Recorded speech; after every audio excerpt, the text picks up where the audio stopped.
Hello बच्चों, आज हम देखेंगे चैप्टर नंबर 13 क्लास 9 का, जो कि है सरफेस एरिया एंड वॉल्यूम। तो क्या होता है सरफेस एरिया और कैसे निकालते हैं वॉल्यूम, क्या है इनका कॉन्सेप्ट, क्या है इनका डिफरेंस, आइए देखते हैं।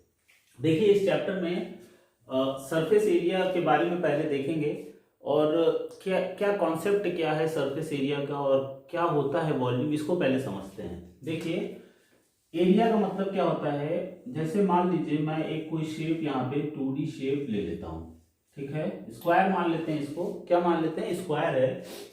तो ये जो स्क्वायर है इसका एरिया अगर मान लीजिए 12 सेंटीमीटर स्क्वायर है, सपोज दैट, है ना। तो इसका मतलब क्या है? इसका मतलब ये होता है कि ये जो स्क्वायर शेप का जो शेप है, जो उसने 12 सेंटीमीटर की जगह ऑक्युपाई कर रखी है। ठीक है, क्लियर है। मान लीजिए कोई सर्कल है, इसका एरिया दिया हुआ है, कुछ भी दिया हो, मान लीजिए 141 सेंटीमीटर स्क्वायर गिवन है। इसका मतलब क्या है? इसका मतलब ये है कि ये 141 सेंटीमीटर स्क्वायर की जगह को ऑक्युपाई कर रखा है। कौन? ये सर्कल। मतलब ये जो मैं पेंट कर रहा हूं, ये पूरा एरिया क्या है, ये पूरी जगह क्या है, ये पूरी जगह जो है 141 सेंटीमीटर स्क्वायर है। क्लियर है? ये तो होता है एरिया। जैसे मैंने यहां पे हाथ रख दिया, तो मेरे हाथ ने कितना जगह ऑक्युपाई कर रखा है, ये मेरी हथेली ने कितना जगह इस बोर्ड पे घेर रखा है, वो होता है एरिया। इस बोर्ड का भी एक सरफेस एरिया है। ये बोर्ड है, इस बोर्ड ने इस दीवार पे कितनी जगह ऑक्युपाई कर रखी है, वो होता है एरिया। ठीक है। तो किसी भी, अब सरफेस एरिया क्या होता है? सरफेस एरिया किसी भी 3D शेप का निकाल सकते हैं। मान लीजिए कोई भी 3D शेप हो, कोई बॉक्स हो, मान लीजिए मैच बॉक्स है। मैच बॉक्स जो है, एक मैच बॉक्स है, वो क्यूबॉइड शेप का है। किस शेप का है? क्यूबॉइड शेप का है।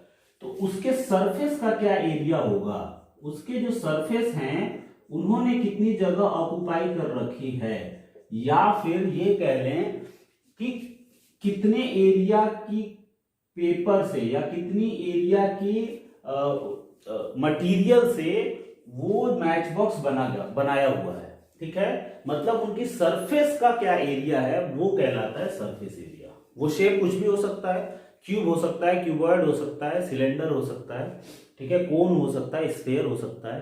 तो ये जो डिफरेंट शेप्स के मैंने अभी नाम लिए हैं, इनका एक्चुअल में सरफेस एरिया निकालते कैसे हैं और क्या है इसका कॉन्सेप्ट देखते हैं। ठीक है, तो अभी एरिया आपको समझ में आया।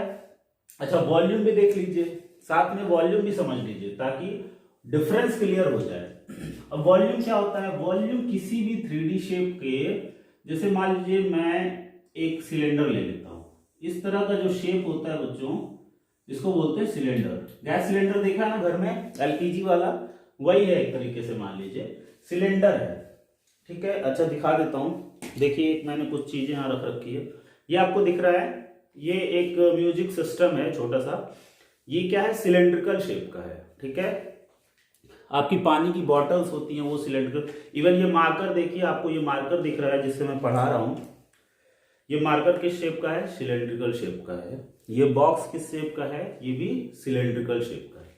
ओके, तो मैं वॉल्यूम बताना चाह रहा था कि वॉल्यूम क्या होता है। वॉल्यूम देखिए, किसी भी शेप का, केवल सिलेंड्रिकल की बात नहीं है, क्यूबॉइड हो, सिलेंड्रिकल शेप हो, या फिर स्फीयर हो, या क्यूब हो, उसमें कितनी मात्रा में कोई चीज रखी या भरी जा सकती है। ठीक है, कितनी इसकी कैपेसिटी है, कितना ये धारण कर सकता है ना, उसी को हम क्या बोलते हैं बच्चों? वॉल्यूम।